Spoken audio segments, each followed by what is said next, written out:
இப்போ தமிழ்நாட்டில் இருந்து கொண்டிருக்கின்ற ஹாட் டாப்பிக்காக இருக்கிறது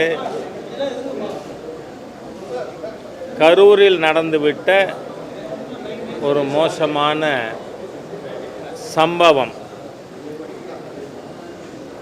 இதை விசாரிப்பதற்கு மாநில அரசு ஒரு சிங்கிள் மெம்பர் ஜுடிஷியல் கமிஷன் போட்டிருக்கு. அதை வரவேற்கலாம் என்று நினைக்கும் பொழுது மாற்று கருத்து தெரிவிப்பவர்களை கைது செய்வது, அவங்களோட சோஷியல் மீடியாவை முடக்கிறது என்று மாநில அரசு செயல்படுமானால் கமிஷன் போட்டது எதுக்கு? உண்மை வெளில வரணும்னு தானே. உண்மை என்னங்கிறது வரட்டும். 41 பேர் இதுவரை இறந்துபட்டு இருக்கிறார்கள். 100க்கும் மேற்பட்டவர்கள் இன்னமும் சிகிச்சை பெற்று கொண்டிருக்கிறார்கள். அவர்கள் அனைவரும் விரைவிலே குணமடைய ஆண்டவனை பிரார்த்தித்துக் கொள்கிறேன். ஆனால் அரசாங்கத்தின் நடவடிக்கை மோசமானதாக இருக்கிறது. விஜய் அவர்கள் முதல் கூட்டம் இல்லை, இது 6வது கூட்டம். 6வது கூட்டத்தை 20 அடி அகலம் சந்திலியாக கொடுப்பாங்க அனுமதி? கரூரில் நடந்தது விபத்தா, பின்னணி அதுக்கு வேறு இருக்கா, அது விசாரணையில் தெரியணுமா இல்லையா? பின்ன எதுக்கு மிரட்டுறது? 3 பேரை கைது பண்ணுறேங்கிறது. விஜய் அவர்களோடு எனக்கு கருத்து ரீதியாக வித்தியாசம் இருக்குது. ஆனால் எங்கே கொடுப்பீங்க? முதல்ல விசாரிக்க வேண்டியது, சஸ்பெண்ட் பண்ண வேண்டியது எஸ்பி ஆஃப் கரூர். நீங்கள் எப்படி அந்த இடம் செலக்ட் பண்ணீங்க? உங்களுக்கு என்ன அழுத்தம் இருந்தது? கம் அவுட் வித் ட்ரூத்துங்கிறேன் நான் எஸ்பியை.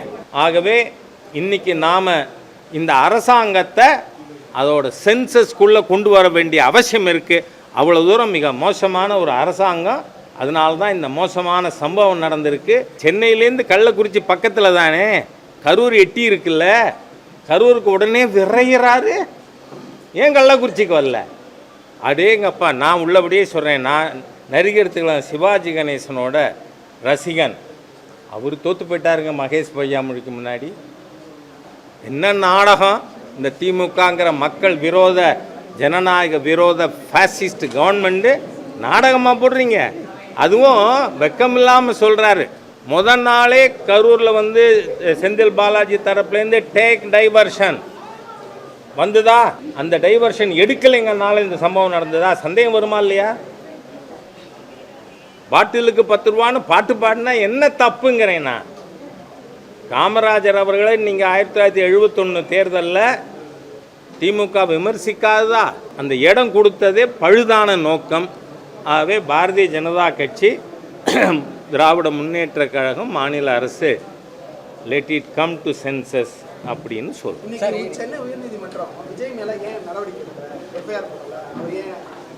என்ன தப்பு பண்ணார்? இல்லை, நான் என்ன சொல்கிறேன், அந்த மாதிரியான கேள்விகளுக்கு எதிராக கருத்து உள்ளவனா? ஏன்னா இந்த ஹோல் இஷ்யூவில் விஜய் என்ன தப்பு பண்ணார்?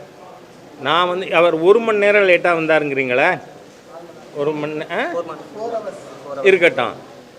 நான் 36 மணி நேரம் கழித்து வந்தாலும் அவரை பார்க்கறதுக்காக மக்கள் காத்திருந்து பார்த்ததை நேரில் பார்த்தவன் திரு எம்ஜிஆர் அவர்கள். அது ஒரு குற்றம்னு சொல்ல முடியுமா? வர்ற வழியில் கூட்டம் இருந்திருக்கலாம், அவர் பார்த்து வந்திருக்கலாம், அதனால் தாமதமாக இருக்கலாம். அது கிரிமினாலிட்டி இல்லை. ஆனால் இந்த இடத்துல கொடுத்தது கிரிமினாலிட்டி இன் தி மைண்டுங்கிறேன்னா கரூர் நிர்வாகம். அதுக்கு தான் அந்த ரவியுடைய கேஸை நான் சொல்லியிருக்கேன். அந்த எஸ்பியை சஸ்பெண்ட் பண்ணுங்க முதங்கிறேன்னா, அவரை விசாரணை பண்ணுங்க, அப்போ தான் உண்மை வரும். கரூர் விவகாரத்தில் பாஜக முன்னாடி மணிப்பூருக்குலாம் அனுப்பல, இங்கே மட்டும் ஏன் அனுப்புறாங்க? இதில் ஒரு நான் சொல்கிறேன், வேங்க வயலில்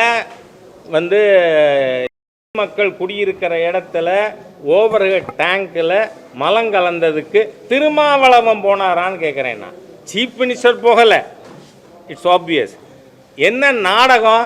நான் கேட்குறேன், இந்த ஆளும் திராவிட முன்னேற்ற கழகத்துக்கு சொம்படிக்கிறது தவிர வேற வேலையே கிடையாது. திருமாவளவனுக்கு என்ன பட்டியல் சமுதாய மக்களுக்காக என்ன செஞ்சிருக்கீங்க?